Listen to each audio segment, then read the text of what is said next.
Assalamualaikum warahmatullahi wabarakatuh. Bertemu kembali kita dalam pelajaran Pendidikan Islam tahun 6. Tajuk pelajaran kita pada hari ini ialah Perkembangan Islam selepas pembukaan Kota Mekah, bahagian 2. Sebelum tu, kita baca doa dulu ya.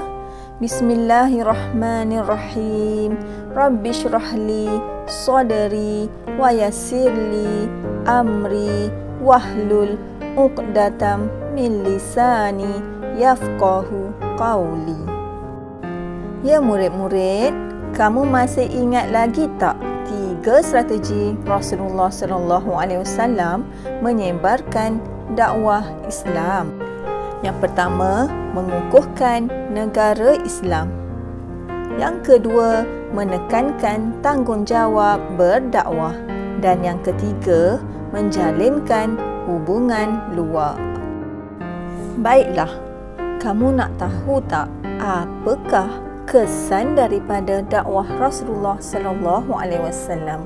Yang pertama, terbentuklah masyarakat Islam yang teguh akidahnya, hidup bersatu padu, aman dan damai.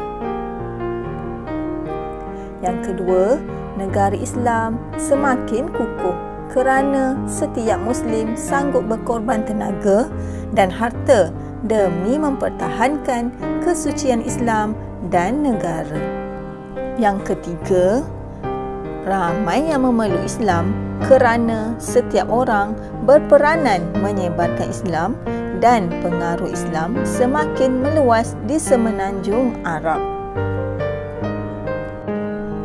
Namun begitu, banyak juga cabaran yang dihadapi oleh Nabi Muhammad SAW ketika berdakwah. Cabaran yang pertama, menghadapi penentangan bersenjata daripada musuh Islam. Penentangan berlaku akibat kemarahan dan rasa tidak puas hati melihat kejayaan Islam membuka Kota Mekah. Mereka juga berasa terancam dan mahu menyekat pengaruh Islam. Maka tercetuslah beberapa peperangan seperti Perang Hunain dan Perang Tabuk. Sebelum Ustazah lanjutkan cabaran yang kedua, kita kenali dulu apa dia Perang Hunain. Perang Hunain berlaku di Hunain tahun 8 Hijrah. Tercetus apabila kabilah Hawazin dan Bani Saqif tidak puas hati dengan kemenangan Islam.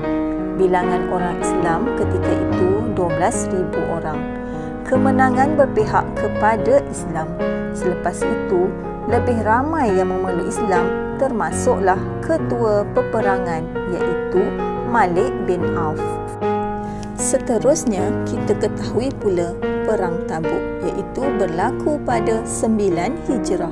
Tercetus apabila kerajaan Rom merasa terancam dan mahu menyekat perkembangan Islam. Bilangan orang Islam ketika itu 30,000 orang dan tentera musuh 40,000 orang. Kemenangan di pihak Islam tanpa peperangan setelah Allah mencampakkan rasa gerun dan takut di hati musuh. Seterusnya, kita lihat pula cabaran yang kedua iaitu menghadapi golongan munafik. Golongan munafik ialah orang yang berpura-pura Islam dan tinggal bersama kaum muslimin. Golongan ini selalu mencari jalan untuk melemahkan kekuatan umat Islam. Antaranya ialah sentiasa memberikan alasan dan menolak apabila diminta berganding bahu mempertahankan agama dan negara. Yang kedua, menjalinkan hubungan dengan Raja Rom untuk bersama-sama melemahkan umat Islam. Dan yang ketiga, membina Masjid Dirar dengan tujuan menyaingi Masjid Quba dan memecah belahkan kaum muslimin.